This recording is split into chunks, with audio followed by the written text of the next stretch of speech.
kita memuji Allah dan bersyukur kepadanya atas curahan rahmat dan karunia-Nya yang melimpah. Salawat beriringi salam semoga Allah curah limpahkan kepada baginda Rasulullah sallallahu alaihi wasallam.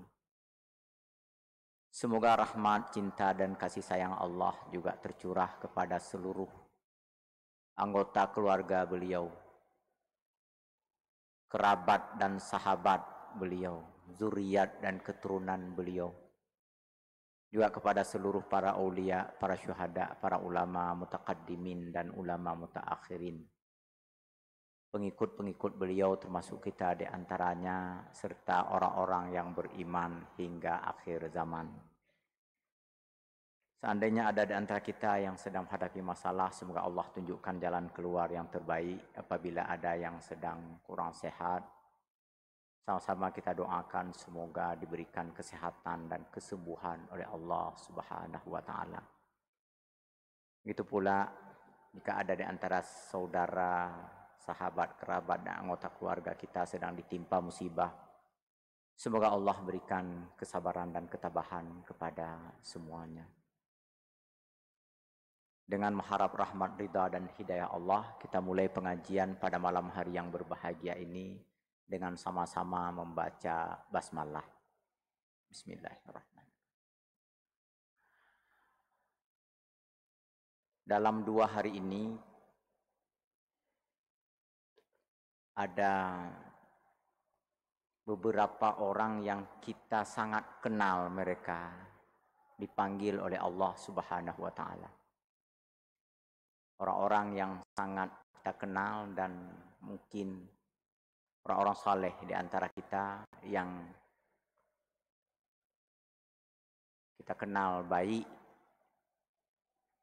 dan mereka memang orang-orang, sekali lagi mudah-mudahan mereka orang-orang saleh. Hari Sabtu siang menjelang asar, guru kita, sahabat dan kerabat kita, Profesor Dr. Farid Wajdi Ibrahim, berpulang ke rahmatullah setelah hanya 1 malam mungkin dirawat di rumah sakit. Esoknya hari Ahad, ada orang yang saya kenal juga sangat baik, Bapak Insinyur Tripoli MT, seorang akademisi Unsyah sekaligus seorang pengusaha, ketua Asosiasi Konstruksi Aceh, juga dipanggil oleh Allah Subhanahu wa taala. Hari ini tadi subuh menjelang subuh, kembali Allah memanggil salah seorang tokoh Aceh. Ketiga-tiga yang saya sebutkan ini tokoh-tokoh Aceh. Bapak Dr. Andes Muzakir Ismail MSc, adik kandung Imam Besar Profesor Dr. Azman Ismail, adik kandung beliau yang sering ketika salat subuh menempati posisi di samping muazzin atau operator. Berkali-kali beliau datang ke masjid waktu salat subuh, kadang-kadang lebih duluan datang dibandingkan para qari dan para muazzin. Mari sama-sama kita doakan semoga Allah mengampuni mereka, merahmati, menyayangi mereka, melapangkan kuburan mereka, dan memudahkan semua urusan di alam barzah untuk mereka semua. Allahumma fir lahum warhamhum waj'alil jannata maswahum. Allahumma ja'al quburahum raudhatan min riyadil jannah. Amin ya rabbal alamin. Bapak, Ibu-ibu, hadirin dan hadirat yang berbahagia, saya tidak memperpanjang penjelasan tentang kematian ini. Hari Ahad yang lalu ada saya sampaikan sedikit tentang kematian ini. Intinya yang ingin kita pahami adalah bahwa kematian itu memang akan dihadapi oleh semua yang hidup. Dan orang-orang yang hidup sedapat mungkin menjadikan kematian ini sebagai pelajaran yang teramat sangat berharga. taraktu fikum nasihataini zakiran wa samitan, kata Rasulullah. Kutinggalkan kepada kalian dua nasihat. Ada yang berbicara dan ada yang diam. Fadzakiru wal Qur'anul Karim. Nasihat yang berbicara, yang bertutur adalah Al-Qur'anul Karim. Wassamitu al-mautu. Nasihat yang diam adalah kematian. Nasihat yang teramat sangat berharga. Al-Quran kita baca, kita pahami isinya, lalu kita pedomani. Al-Quran itu bertutur, berbentuk kalimat-kalimat. Ada perintah, ada larangan. Ada kisah, ada juga harapan-harapan di dalamnya. Kematian juga pelajaran, walaupun tak bertutur, walaupun hanya diam saja, tetapi dalam diamnya mudah-mudahan menjadi pelajaran bagi kita betapa kematian teramat pasti dan sewaktu-waktu datang menemui kita, dan betapa tak ada seorang pun yang dapat menghindari kematian. Bapak Ibu hadirin dan hadirat yang berbahagia, tak hanya 3 tokoh yang saya sebutkan namanya tadi. Dalam hari-hari terakhir ini memang banyak sekali kita mendapatkan informasi tentang meninggalnya orang-orang yang ada di sekitar kita. Sebagai orang-orang beriman, sebagai saudara-saudara kita yang sama-sama beriman, jangan pernah lupa menyelipkan doa-doa terbaik kita untuk mereka semua. Sebagai penghubung persaudaraan kita dengan mereka. Allahumma ghfir lahum warhamhum waj'alil jannata maswahum. Ataupun doa-doa dalam bentuk kalimat yang berbeda. Bapak, Ibu-ibu, hadirin dan hadirat yang berbahagia, kita lanjutkan pembahasan tentang Dajjal. Kali ini kita masuk kepada pembahasan mengenai Atba'ud Dajjal, para pengikut Dajjal. Pengikut Dajjal.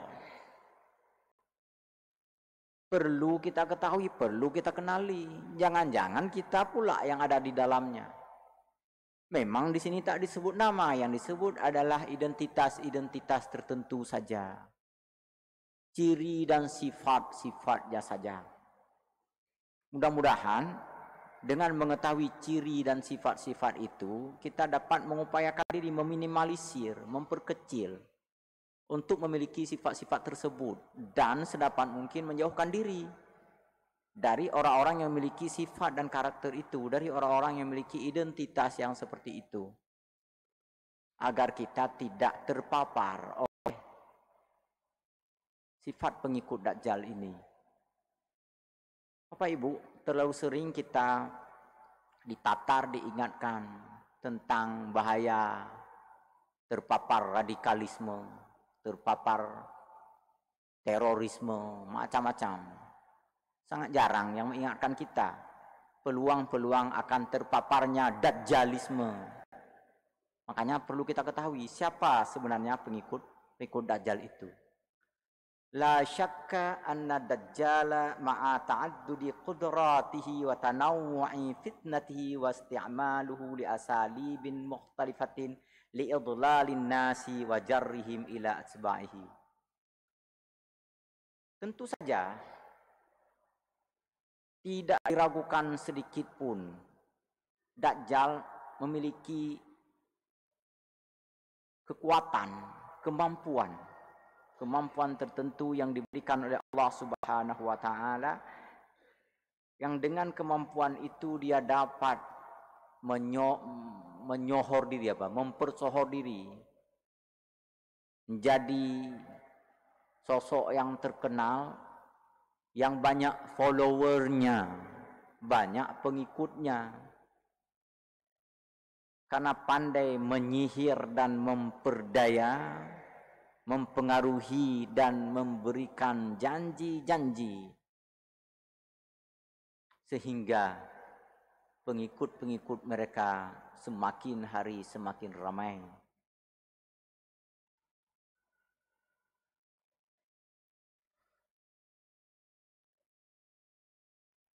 Wala syakka anna dzalika kulluhu yuftanu a'dadan minan nas bihi.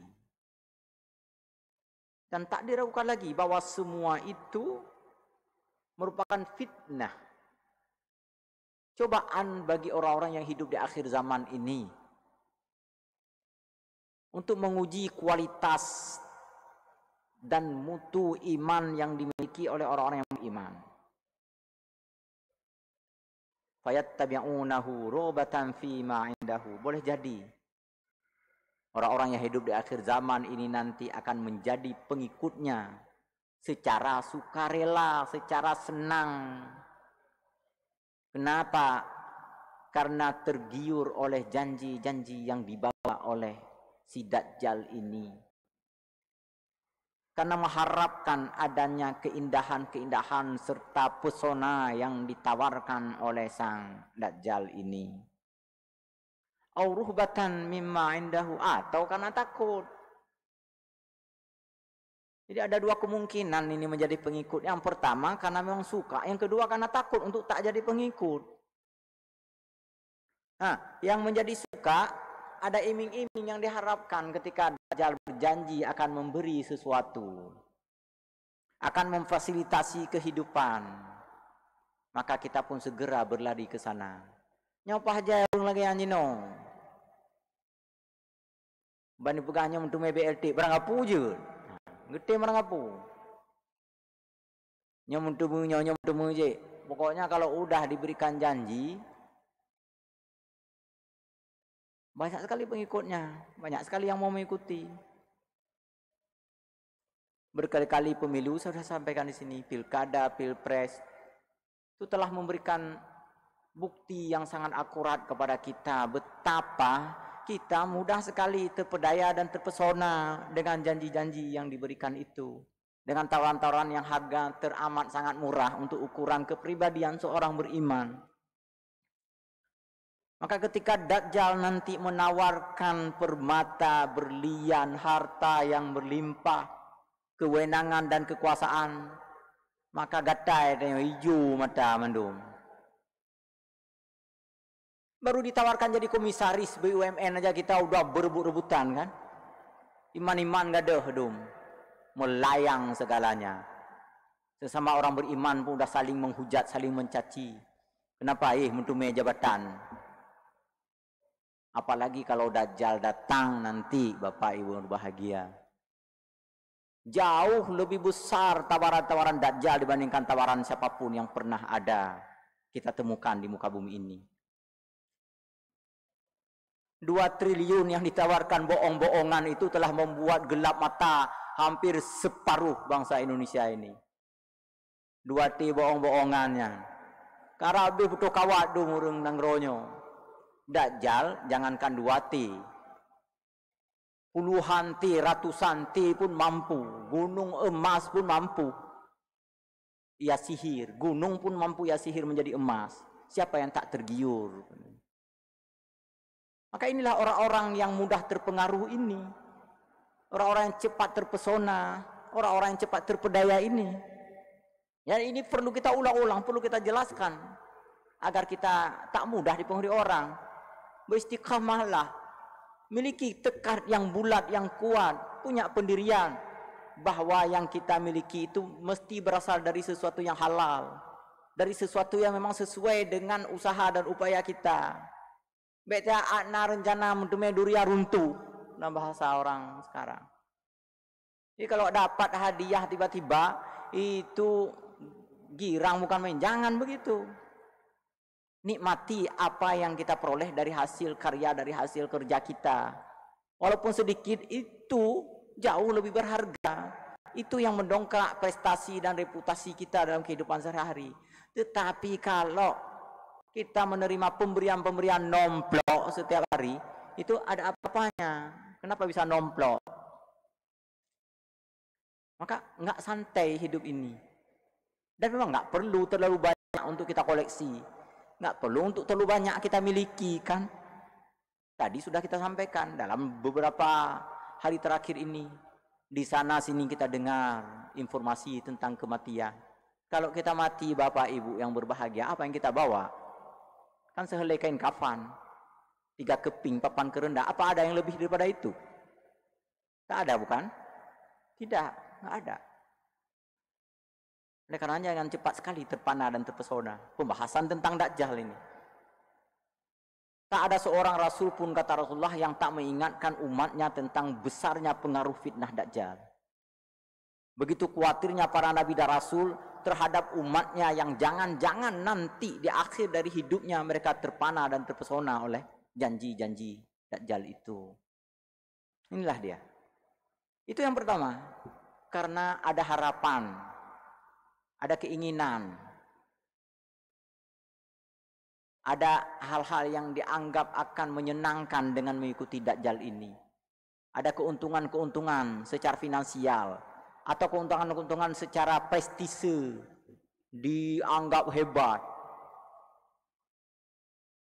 Kita kadang-kadang pun menjadi lupa diri, dibesar-besarkan, tuanku yang agung, yang mulia, yang amat berhormat, macam-macam istilah.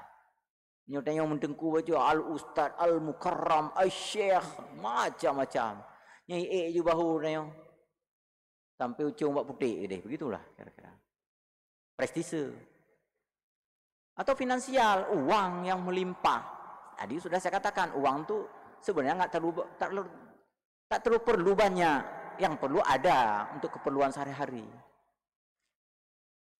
Atau kekuasaan dan kewenangan diberikan kepada kita. Diangkat jadi kepala ini, diangkat jadi pimpinan itu, diangkat jadi bos nih, diangkat jadi manajer itu, diangkat jadi komisaris ini. Udah lupa diri kita terus. Jadi 3 ini yang membuat seseorang terpana, terpesona, tertarik untuk mengikuti Dajjal. Ini di satu sisi. Sisi tariknya, sisi rughbatan. Atau ada sisi kedua, ruhbatan, ada ketakutan. Nyo karame gede bak parti je, nyo tanyo nyo tinggal tidur tu, nggak ada kawan. Bahaya ini kita. Kalau oposisi nggak dapat apapun, kalau oposisi kita mungkin akan dicela, akan dicerca, maka gabung koalisi ke semua. Entah kayak mana cara berpikirnya itu. Pengecut, takut, getuang ke pijit.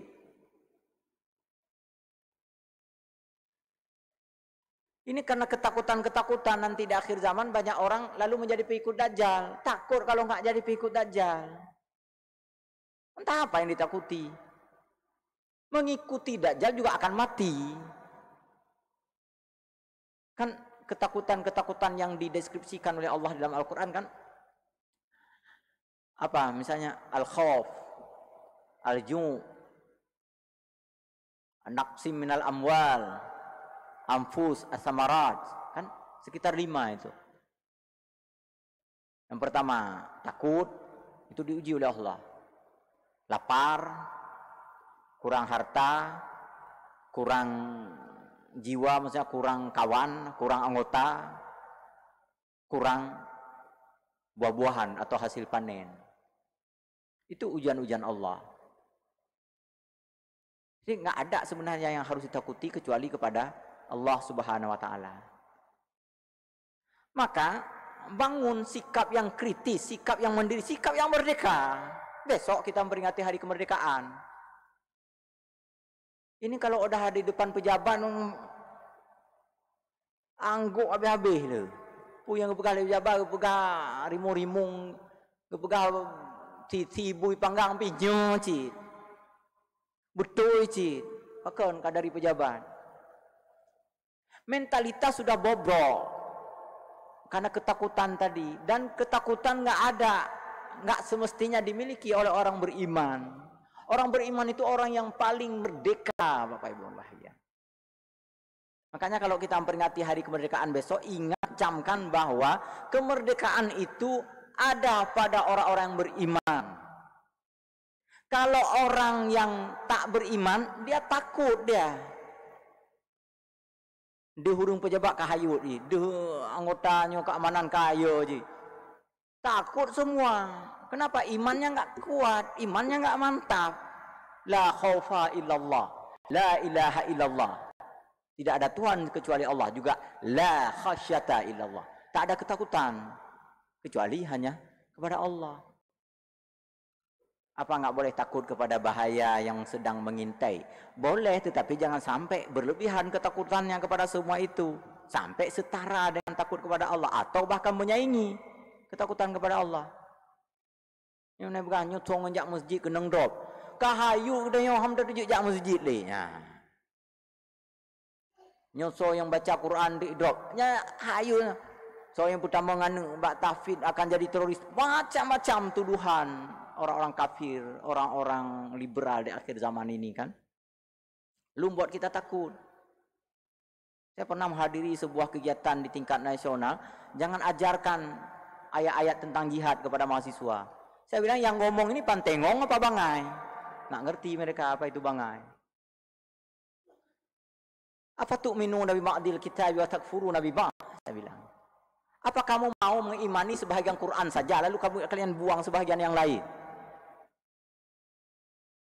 Jadi mereka bilang, kita ajarin ayat-ayat Al-Quran, kalau kita ngajar tafsir, kita ajari ayat tentang salat, tentang infak, tentang sedekah, tentang cinta negara.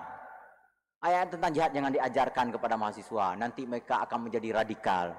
Maka buat betul kawatnya, yang kena hasil kotak bergembok besi, kotak kardus bergembok besi. Hancur pikiran, cara berpikirnya sudah betul-betul hancur, sudah rusak cara berpikirnya. Bapak Ibu berbahagia, kembali lagi. Dajjal memiliki pengikut, baik karena keinginan dan kesukaannya atas dasar keinginan, atas dasar sukarela, karena memang menginginkan sesuatu yang dia peroleh dari Dajjal itu, apakah berupa harta, berupa prestise atau pengaruh, maupun berupa kewenangan dan kekuasaan. Dan juga ada lagi pengikut Dajjal karena takut tadi. Takut kalau berbeda pendapat dengan penguasa. Takut kalau beda pendapat dengan atasan. Takut kalau beda pendapat dengan dekan. Takut kalau beda pendapat dengan rektor. Ngapain jadi dosen kalau takut semua? Yang guru takut kepada kepala sekolah. Guru apa? Guru penakut. Nggak bisa dijadikan guru. Dosen apa? Dosen penakut. Nggak bisa dijadikan sebagai panutan bagi mahasiswa. Ini akhir zaman. Makanya Dajjal yang hakiki itu memang belum muncul sekarang. Tetapi serpihan-serpihan, karakter-karakter yang akan terjadi pada orang-orang yang bertemu dengan Dajjal itu sudah mulai diperlihatkan oleh Allah Subhanahu wa taala. Dan itu ujian bagi kita. Kalau bagi orang yang bertemu Dajjal nanti ujian langsung dengan Dajjal. Kita sekarang diuji oleh Allah dengan serpihan-serpihan Dajjal itu. Itulah fitnah duhema namanya.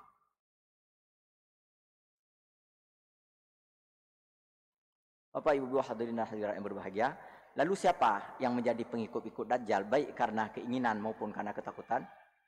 Nah, di dalam kitab ini disebut Al-Yahud. Urutan pertama adalah orang-orang Yahudi.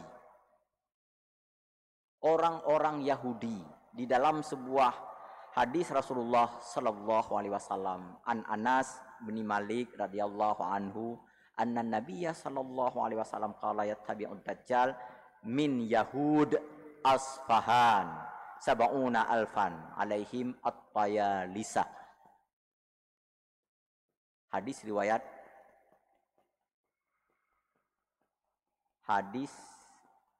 Muslim. Hadis sahih riwayat Imam Muslim. Bahwa yang menjadi pengikut Dajjal nanti adalah orang-orang Yahudi dari Isfahan. Pengikut pertama ini ya, pasukan elit ring 1 ini, level pertama ini. Yang terdekatlah posisinya dengan Dajjal nanti, para prajurit Dajjal yang pertama dari golongan Yahudi dari Isfahan. Jumlah mereka 70.000 orang. Alaihim at-tayalisah. Mereka mengenakan penutup kepala dari kain hingga ke dada mereka. Jadi kalau kita lihat sekilas, lagi syekh, mirip syekh kabir lah gitu. Pakai penutup kepala kain purdah, kain sumadah itu. Itu at-tayalisah kata Rasulullah. Memiliki kain penutup kepala, nanti berderai kainnya sampai ke dada, ke bahu, atau ke dada mereka. Tapi orang Yahudi, Yahudinya bukan dari Israel, tetapi dari Isfahan. Jumlahnya 70.000 orang. Mereka pengikut di ring pertama, di circle pertama bersama Dajjal, yang terdekat dengan Dajjal. Levelnya level 1 mereka. Jadi orang kalau mau bertemu Dajjal harus melintasi, harus menemui mereka dulu. Mereka menjadi prajuritnya, pengawal setia Dajjal. Bapak Ibu, muncul pertanyaan, dan penulis kita ini juga begitu. Menduga-duga bahwa ini dipertanyakan. Kita juga mungkin akan bertanya, kenapa orang Yahudi mendambakan Dajjal? Kenapa orang Yahudi menjadi pengikut Dajjal? Jawaban yang paling mudah kan Rasulullah yang katakan kan? Rasulullah tadi yang menyabdakan bahwa pengikut Dajjal kelompok pertama adalah Yahudi dari Isfahan. Tetapi ada penjelasan lain. Selain dari Rasulullah mengatakan ini, mensabdakan ini, bagi para pelajar, para peneliti, para pengkaji, coba pelajari lagi agama Yahudi, ajaran agama Yahudi, ideologi mereka, kitab-kitab mereka. Mereka menyebutkan Dajjal itu dengan nama Mesias. Dalam bahasa Arab Al-Masih, yang dianggap sebagai juru selamat yang datang di akhir zaman, yang akan mengembalikan kemakmuran kepada Yahudi, yang akan memberikan segala kemewahan kepada orang Yahudi, yang akan memenangkan orang Yahudi dalam semua pertempuran yang nanti dia bersama orang-orang Yahudi, yang akan mendirikan kerajaan baru di Israel Raya nanti, di Yerusalem itu. Makanya orang-orang Yahudi sekarang itu Bapak Ibu pada hari-hari tertentu, pada malam-malam tertentu mereka pergi ke dinding ratapan itu. Mereka meratap sambil berdoa dalam bahasa mereka, mendoakan agar segera Dajjal datang, yang mereka yakini sebagai David kedua. David apa itu? Nabi Dawud, Nabi Sulaiman, David dan Salomon dua kata mereka. Nanti akan datang Nabi Daud dan Nabi Sulaiman dalam sosok Mesias namanya. Akan datang di akhir zaman, yang umat Islam akan kalah, yang Al-Mahdi akan dikalahkan oleh sang Mesias ini. Semua pertempuran antara Mesias dengan orang Islam nanti akan kalah umat Islamnya. Nah, itu dia. Jadi Rasulullah itu ngomong nggak sembarangan. Wa ma yantiqu 'anil hawa in huwa illa wahyu yuha. Rasulullah mengatakan bahwa pengikut Dajjal di ring pertama, di level pertama adalah orang-orang Yahudi. Lalu kita kaji, kita teliti bagaimana ajaran orang Yahudi. Ajaran orang Yahudi tentang Mesias adalah di akhir zaman akan muncul Mesias.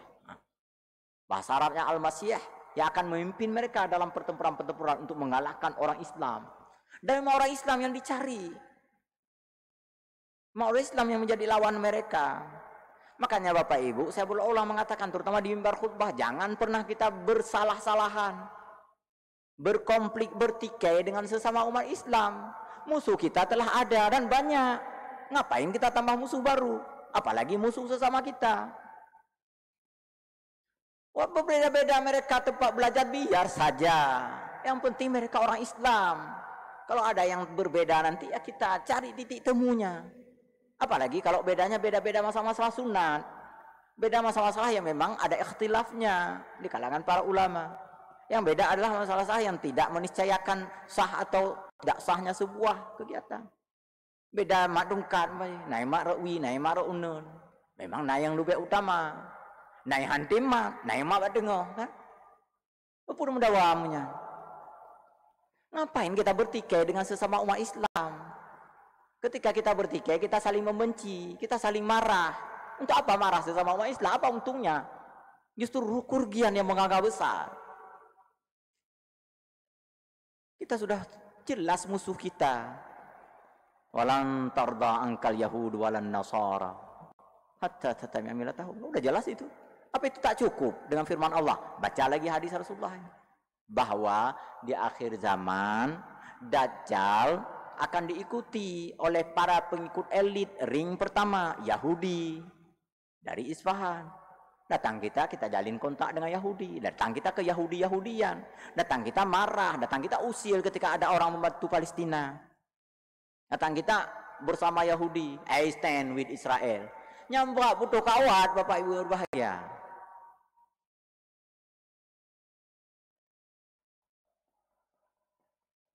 Baik, itu yang pertama. Yang pertama, pengikut Dajjal dari kalangan elitnya adalah Al-Yahud min Isfahan. Yang kedua, Al-Kuffar wal munafiqun. Orang-orang kafir. Dan orang-orang munafik. Apa itu orang munafik? Orang dua muka. Inna syarrad dawab zul wajhain alladhi ya'ti haula'i biwajhin wa ya'ti haula'i biwajhin. Seburuk-buruk makhluk Allah adalah makhluk dua muka. Ketika bertemu dengan orang ini dia pasang muka begini, ketika ketemu dengan orang itu dia pasang muka yang lain lagi. Itulah munafik namanya. Hipokrit. Ike bebu, ike be, ike nya, betul. Ike itu munafik. Dia pura-pura beriman. Dia pura-pura demi Islam, demi orang-orang beriman, demi demi menjaganya, demi menjaga perdamaian. Pilih saya. Oh, kadang dia pilih pujra dia. Itu orang munafik. Itu pengikut Dajjal. Orang-orang kafir. Orang-orang yang menentang ajaran Islam. Asyiddau 'alal kufar. Makanya Rasulullah berkeras, bertegas. Keras itu bukan berarti menganiaya, membalimi, mengusir. Bukan. Asyidda itu tegas, nggak bisa dipengaruhi. Itu asyidda. Nggak mau bertenggang rasa dalam pengertian ngeyes di depan mereka, mengikuti ajakan dan seruan mereka, membenarkan itikad-itikad mereka. Itu artinya asyidda. Bapak Ibu, belakangan ini entah siapa yang ngajarin, saya pun heran di seluruh negeri ini. Kalau kita bicara benar yang benar, dibilangnya radikal. Kita menafsirkan ayat secara benar, dibilangnya itu aliran keras. Kenapa nggak dia buka dulu kita tafsir, dia tengok apa makna asyidda. Ketika kita jelaskan tentang jihad, dibilangnya kita teroris. Kenapa nggak dia buka Quran lebih dahulu, dia baca kita tafsir apa makna jihad, kan? Nggak ada hubungan dengan terorisme di situ. Maka di akhir zaman ini menjadi fitnah. Kan sudah kita baca hadisnya. Fitnah akhir zaman itu sangat-sangat dahsyat. Nanti akan ketemu dengan Dajjal. Dan sebelum ketemu Dajjal, kita bertemu dengan serpihan Dajjal lebih dahulu. Dan karakter kita juga begitu. Sejak sekarang sudah terpola terus. Kalau yang terpola mengikuti serpihan-serpihan Dajjal, maka sampai akhir zaman nanti dia akan menjadi pengikut Dajjal. Boleh jadi sampai anak dan keturunan. Kenapa? Karena dia berikan makanan dan rezeki untuk putra-putri dan cucunya itu dari hasil mendukung penguasa-penguasa dari serpihan Dajjal. Mendukung komponen-komponen, komunitas-komunitas dari serpihan-serpihan Dajjal itu. Dan apalagi memiliki mindset, cara berpikir.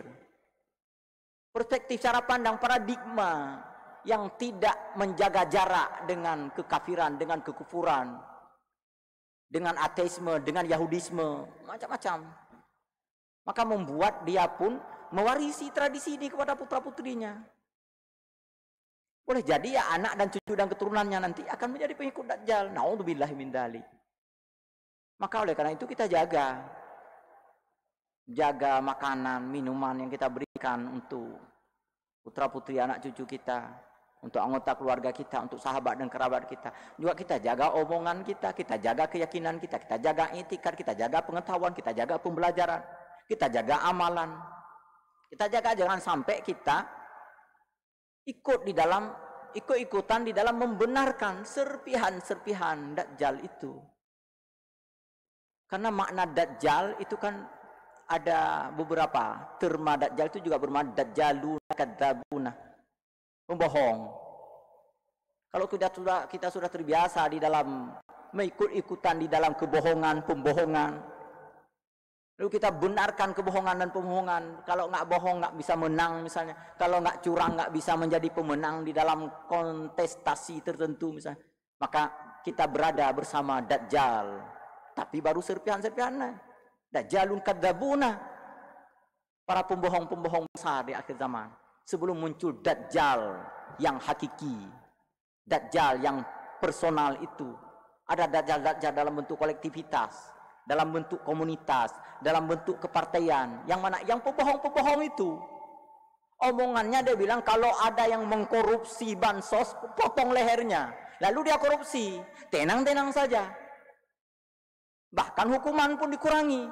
Jangan berat-berat hukumannya. Karena ketua partai kamu. Nah, itu apa yang nggak kadzabun di situ, Bapak Ibu Rahagia. Ini yang dihadapi oleh umat akhir zaman.